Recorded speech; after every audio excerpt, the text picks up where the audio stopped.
मध्यकालीन इतिहास। भारत में पहला पाषाण काल औजार किसने खोजा? तो वो थे रॉबर्ट ब्रूसफुट, ठीक है। कहाँ पर? पल्लवरम में खोजा था इन्हें, ठीक है। अगला क्वेश्चन, किस वेद में सभा और समिति को प्रजापति की पुत्रिया कहा गया है? तो वो है अर्थवेद, ठीक है। इंपोर्टेंट, अर्थवेद में सभा और समिति को प्रजापति की बेटियां कहा गया है। हड़प्पा स्थल बनावली किस नदी पर है? तो ये घग्गर नदी पर है, ठीक है। बनावली, ये घग्गर नदी हरियाणा में है, ठीक है। महात्मा बुद्ध ने प्रथम उपदेश कहाँ दिया? तो ये दिया था सारनाथ में। सारनाथ कहाँ पर है? वाराणसी में, ठीक है। अजंता की जातक कथाएं किससे संबंधित है? तो ये बुद्ध के पूर्व जन्म से संबंधित हैं जातक कथाएं। चौथी बौद्ध संगति के अध्यक्ष कौन थे?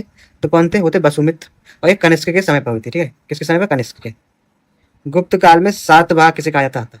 तो व्यापारियों के काफिलों के नेता को, ठीक है, काफिले के नेता को क्या कहा जाता था? सातवाह। इंपोर्टेंट है, पूछा भी गया है। फिर सिजदा, पाबौस और लोहे एवं रक्त नीतियां किसने लागू की? तो ये की थी गयासुद्दीन बलबन ने, ठीक है। कौन कौन सी? सिजदा, पाबौस और लोहे एवं रक्त की नीति गयासुद्दीन बलबन ने की थी। चलिए आगे देखते हैं। अकबर ने इबादत खाने की स्थापना कहाँ की? तो ये की थी फतेहपुर सीकरी में। शिवाजी के अष्टप्रधान में अमात्य का पद क्या था? तो वो था वित्त मंत्री का, ठीक है। अमात्य कौन होते थे? तो ये होते थे वित्त मंत्री एक तरह के। सप्तांग सिद्धांत किसने दिया? तो ये दिया था चाणक्य या कौटिल्य ने, ठीक है। Important question.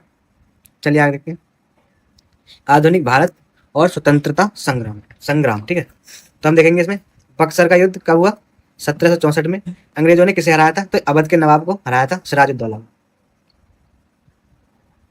हमारा क्वेश्चन, इंट्रोडक्शन टू ड्रीमलैंड पुस्तक और नौजवान भारत सभा, ठीक है, कौन थे? उसके लेखक थे भगत सिंह, और इन्होंने 1928 में लिखी थी, ठीक है। बंगाल का विभाजन किस वायसराय के समय हुआ? तो वो थे लॉर्ड कर्जन के समय हुआ था, 1905 में हुआ। फिर मित्र मेला संस्था की शुरुआत किसने की? तो ये की थी बी डी सावरकर ने, ठीक है। कब की थी? 1904 में बी डी सावरकर ने मित्र मेला संस्था की स्थापना की। अगला क्वेश्चन इंपोर्टेंट है, ये भी बहुत बार पूछा गया।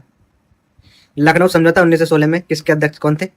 तो इसके थे अंबिका चरण मजूमदार, ठीक है। मतलब जो कांग्रेस का जब हुआ था लखनऊ अधिवेशन 1916 में। फिर है पूना पैक्ट 1932 किन के बीच हुआ? तो ये हुआ था महात्मा गांधी और बी आर अम्बेडकर के बीच में, ठीक है, 1932 में।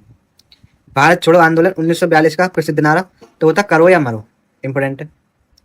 कांग्रेस की पहली महिला अध्यक्ष कौन बनी थी? तो ये बनी थी एनी बेसेंट। कब? 1917 में बनी थी, ठीक है। 1917 में जो अध्यक्ष कांग्रेस का अधिवेशन क्या होता? ये होता कलकत्ता में, ठीक है। संथाल विद्रोह कब हुआ? 1855-56 का नेतृत्व किसने किया था? तो वो थे सिद्धू और कानू ने, ठीक है। इंपोर्टेंट है, सिद्धू और कानू ने विद्रोह का नेतृत्व किया। अवध में एका आंदोलन 1921-22 का नेतृत्व किसने किया? तो ये थे मदारी पासी, ठीक है। इंपोर्टेंट है, ये पूछा भी गया है पिछली परीक्षाओं में यूपी ट्रिपल एससी की।